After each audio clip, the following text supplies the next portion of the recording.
Bharat Ratna doctor Bhimrao Ambedkar को कोटि कोटि नमन। ये कार्यक्रम डॉक्टर भीमराव अंबेडकर के जीवन पर आधारित है, जहां भारत की जनता के प्रति उनके योगदानों को पूरी सजगता से चित्रित और रेखांकित करने का प्रयास है। कार्यक्रम में दिखाई गई घटनाएं लब्ध पुस्तकों से ली गई हैं। इस कार्यक्रम के जरिए चैनल की ओर से एक विश्वसनीय, सजग और सकारात्मक प्रयास है कि डॉक्टर बाबा साहेब भीमराव अंबेडकर के जीवन की संघर्ष यात्रा एवं गौरव गाथा पूरे आदर के साथ घर घर पहुंचे और उनके योगदानों से सभी संपूर्णता में परिचित और आह्लादित हों। साहब, मैं गिरीश माटुंगा से आया हूँ। साहब, पूरी रात ढूंढने के बाद पता चला कि आप इस इलाके के सबसे मजबूत और रुतबे वाले हैं। साहब, मेरी बेटी साधना एक छोटी बिरादरी के लड़के अलग के साथ भागी है और वो दोनों यहीं कहीं चाल में जाके छिपे हैं और उस चाल में एक था जिसने उन्हें रात को बचा लिया। क्या नाम था उसका? भीमराव। भीमराव, मैं जानता था वही होगा। वही एक ऐसा आदमी है जो हर ऐसी जगह में अपना पैर घुसाता है। मेरी बेटी को उस लड़के से अलग करवा दीजिए साहब।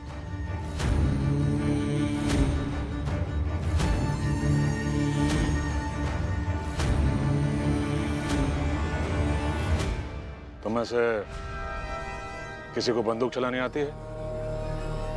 हाँ, मैंने कुछ दिन फौज में काम किया है। सही।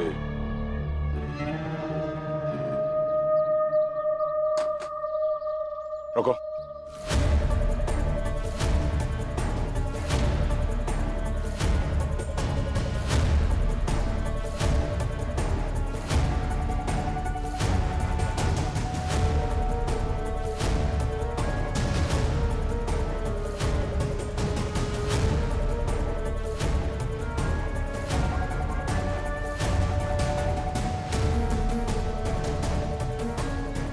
चलो, इस बंदूक से उस अलख नाम के लड़के को गोली मार दो। एक ही झटके में सारा किस्सा खत्म।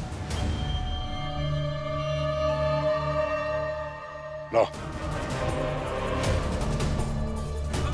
और सुनो, वो भीमराव बीच में आए ना, बीच बचाव करने, तो उससे भी गोली मार देना। समझ गए? जाओ जाओ जाओ।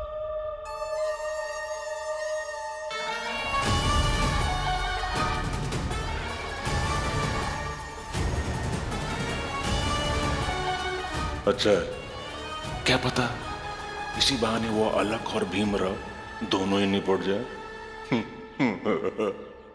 मैं जानता हूं बाबा कि ये लड़ाई आसान नहीं है, मगर कम से कम इतना तो लड़ूंगा कि ये लोग सबके सामने से जाकर अपनी एक नई दुनिया बसा पाए। आसान है क्या भीम? मेरी बहन भी तो आई थी ना, क्या हुआ उसके साथ? हम में से किसी के भी कंधे इतने मजबूत नहीं है कि हर सुबह इस चौल के एक एक आदमी की लाश उठा के ला सके। इसलिए मुझे जाने दीजिए। आरती, आरती रुक जा। चाहे जो हुआ हो काकी, लेकिन पीछे किसी घटना में सफलता मिली या नहीं मिली उसके आधार पर हम अभी न्याय और सत्य के लिए नहीं लड़ेंगे क्या?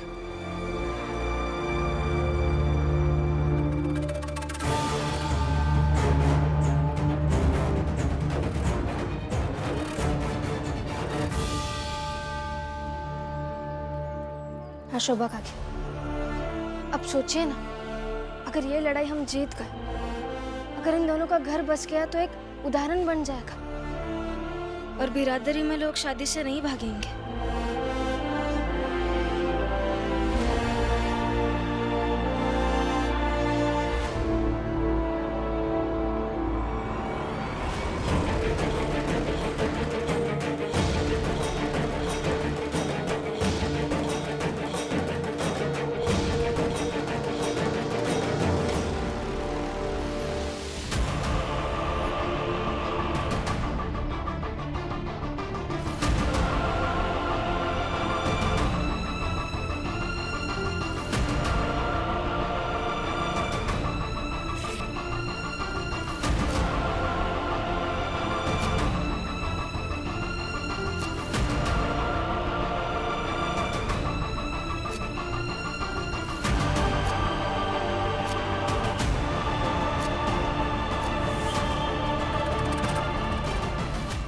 चलिए, आपको पुलिस थाने लेकर चलता हूँ जहाँ सुरक्षा मिलेगी, क्योंकि आज हमारे समाज के लिए और आने वाले कल में हर समाज के लिए सबसे बड़ा सुरक्षा घेरा सिर्फ और सिर्फ कानून है।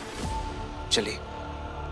अरे रोको, नहीं तो इस मसले पर हम सब खत्म हो जाएंगे। किसी को कुछ नहीं होगा, किसी हाल में नहीं होगा। किसी को कुछ नहीं होने दूंगा मैं।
ऐसे कैसे मार दोगे?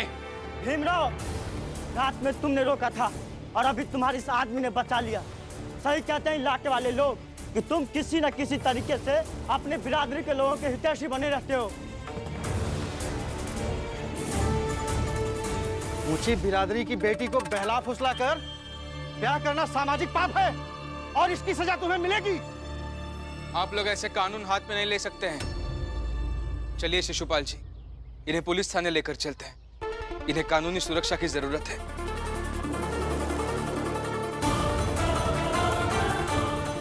इस आदमी को और बंदूक को भी लेकर जाओ।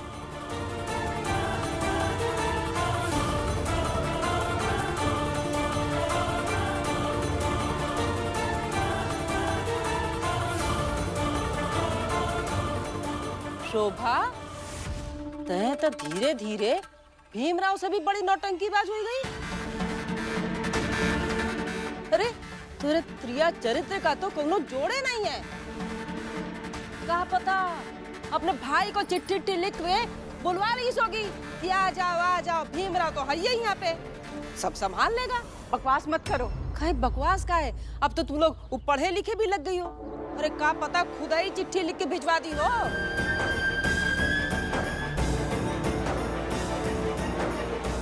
अरे सबसे बड़ा पढ़ा लिखा बेवकूफ तो ये भीम है। हर चलती हुई चीज को हाथ में ले लेता है। उसे लगता है वही मशाल है और उसी से क्रांति होगी। बाला, क्रांति तो करेगा नहीं, क्योंकि उसे डर नहीं लगता, ना लोगों से ना परिस्थिति से।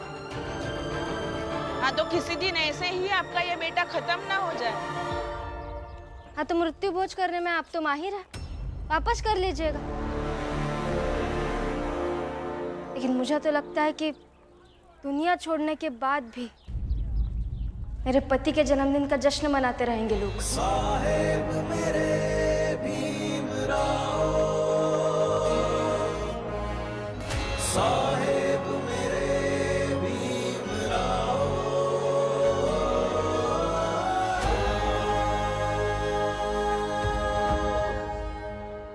कहाँ रह गए सबके सब? तो आ जाना चाहिए था। बंदूक लेके गए हैं मेरी। अरे किसी के मरने की तो खबर आ जाए, किसी के क्या, उस भीमराव के मरने की खबर आ जाए ना, कसम से आत्मा तृप्त हो जाए मेरी। बाबा, भीम भाऊ को कुछ नहीं हुआ होगा, क्योंकि उन्हें बचाने आपका बेटा गया है, आपकी ही बंदूक से।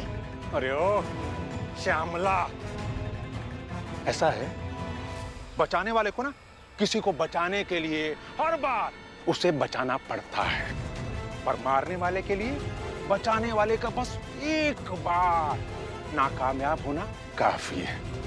और क्या पता इस बार मेरा बेटा शिशुपाल नाकामयाब हो गया हो और तेरा भाई भीमराव अभी तक ऊपर।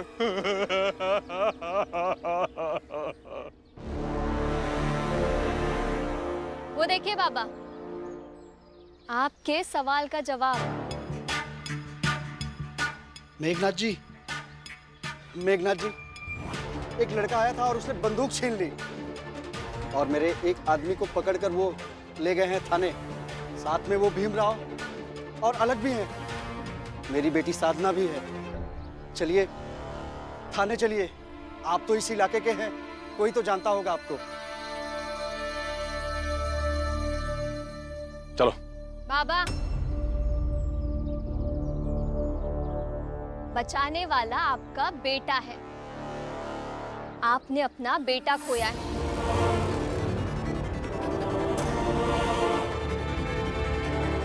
और इन्हें भी समझाइए कि आप जैसी जिद में कहीं अपनी बेटी भी ना खो दे। अरे ओ, अपनी ये फालतू की बकवास ना अपने पास रख। शिशुपाल और भीमराव ने ना बहुत बड़ी गलती की है।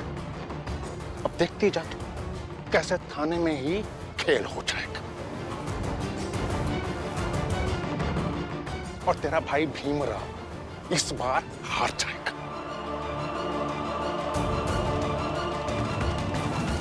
चलो थाने।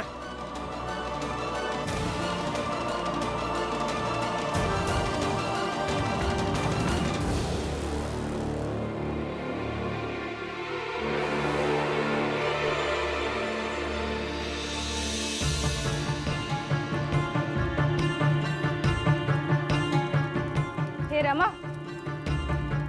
ये कहाँ से सीखा? क्या कहाँ से सीखा?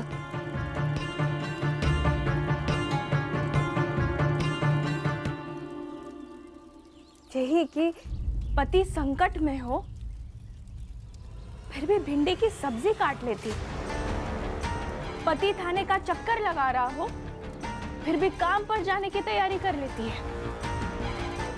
और यही नहीं, बाहर पति के मरने की बात करते हैं फिर भी तेरा कलेजा नहीं फटता, बल्कि उसे जवाब सुना देती है। ये सब हिम्मत कहाँ से आई? बता ना, पढ़ाई से आई है या ढिठाई से, बेवजह लड़ने झगड़ने से या महान बनने का सपना देखने से? बता ना, क्योंकि मैं अगर मेरे पति के बारे में थोड़ा भी बुरा सुन लूं ना तो मैं तो रो पड़ूं, फूट फूट कर रो पड़ूं। अगर देख तुझे तो कुछ फर्क ही नहीं पड़ता, कुछ होता ही नहीं तुझे।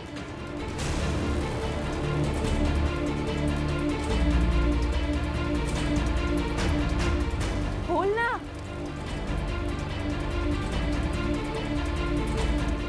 ठीक है, मत बता, मगर तू अजीब हो गई है, ना तुझे कुछ फर्क पड़ता है और ना ही तुझे कुछ होता है।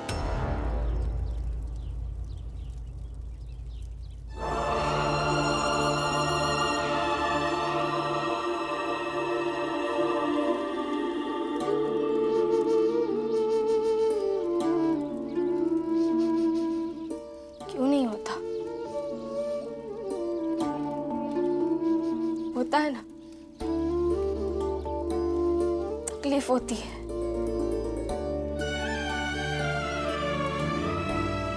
रोना भी आता है,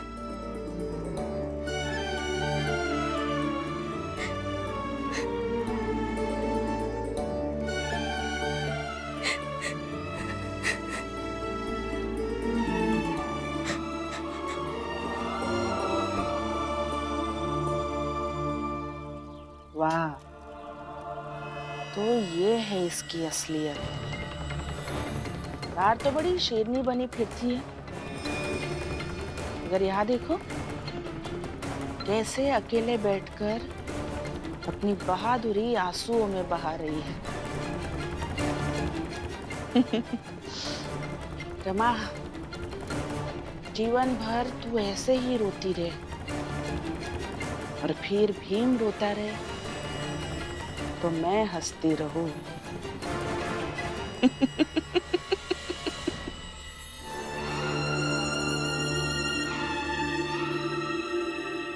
सर, एक केस है, उस केस में आपकी मदद और कानून की दखलंदाजी चाहिए। पूरा मामला क्या है? ये अलग है और ये साधना है। ये दोनों एक दूसरे से प्रेम करते हैं, लेकिन अलग अलग बिरादरी का है और साधना दूसरी बिरादरी की है।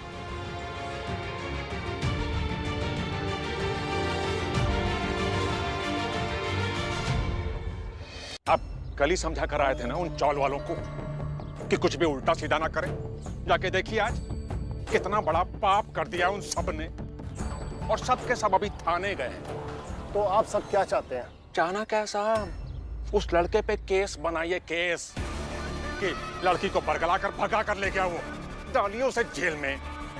बाकी लड़की को हमारे हवाले कर दीजिए बस।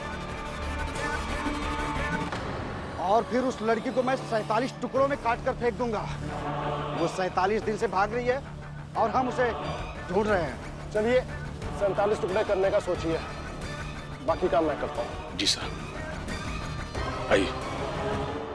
मैं बस इतना चाहता हूं कि आप ऐलान कर दीजिए इनकी सुरक्षा के लिए और घोषित कर दीजिए कि अगर इन दोनों में से किसी को कुछ हो जाता है तो जिम्मेदारी लड़की के पिता और उनके संबंधित लोगों को लेनी पड़ेगी।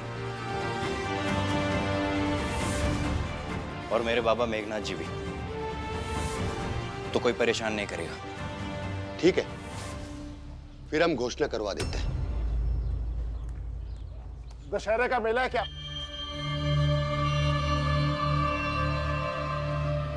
जो घूम घूम कर कह दोगे कि इस बार मेले में तमाशा कब से कब होगा?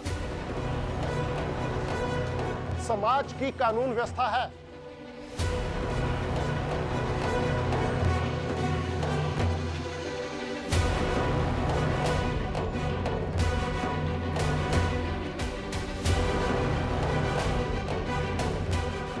बंदूक रखो यहां पर।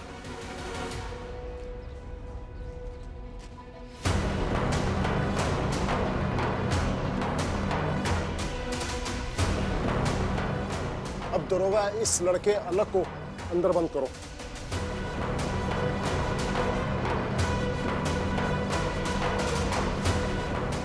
अंदर? किस केस में? भगा कर लाया लड़की को, तो केस नहीं बनेगा क्या? नहीं साहब, मैं खुद इनके साथ भागी हूँ। इनमें इनकी कोई गलती नहीं है। ये तो तुम जानती हो ना, हम थोड़ी जानते हैं। लेकिन अभी ये खुद बता रही है ना। मगर मैं सुन नहीं रहा हूं ना।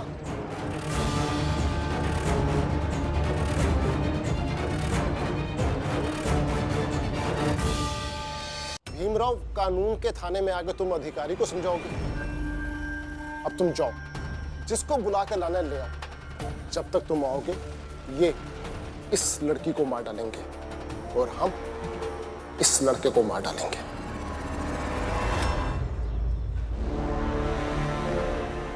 सर, एक गलत है। आप जाइए, सब्जी की दुकान पे झगड़ा हुआ है, वहां जाके देखिए। लेकिन सर, ये मेरा ऑर्डर है।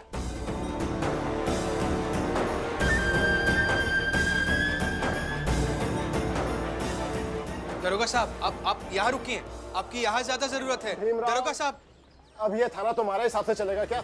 ये तो अच्छा हुआ कि तुम थाने में आ गए, ताकि तुम्हारा ये भ्रम टूट सके कि थाने में कानून का राज है और न्याय मिलता है।